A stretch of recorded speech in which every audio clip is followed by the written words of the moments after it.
Hi Russell. A friend of mine actually brought your interview with Paxman recently to my attention, where you essentially expressed that today people have completely lost faith in politics, governments, and really the international political sector to come up with real solutions to the world's problems, which is absolutely spot on. I mean, the reality is that people really don't have much faith or belief that politicians can resolve the problems that we've got in the world today, and probably actually blame the politicians for most of the problems.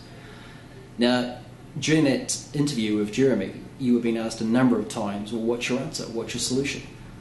Well, this video has really been produced because myself and other people in the humanitarian sector have been working on a solution now for a little while. We've only just started this process, but we have a real common sense solution and approach here that can be actually very effective in solving the world's problems, and it simply requires people to seriously work together, especially within the humanitarian sector.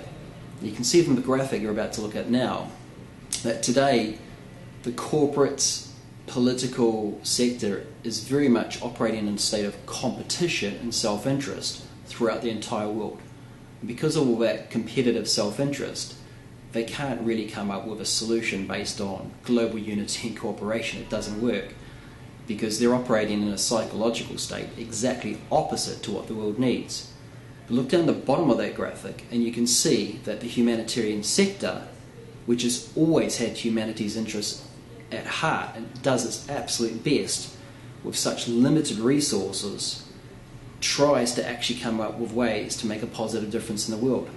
But because it's effectively working from a point of weakness, okay, it doesn't have the resources, seriously underfunded, and it doesn't really have the ability to make a positive difference in the world today. There are a number of groups, including myself, that are trying to now collaborate to bring that humanitarian sector together, okay, so that we are working more in unity and global cooperation. Now the reality is, if the humanitarian sector was to unite, if the humanitarian sector was to come together as a single voice and focus towards a collective goal that would achieve all of their objectives, they could seriously have the necessary impact to make a positive difference in the world today. Now you are looking for a solution. Well, this is a humanitarian focused solution to address the humanitarian issues and problems we have in the world today. So if you really want to make a positive difference, well, your voice would make a huge difference to that message.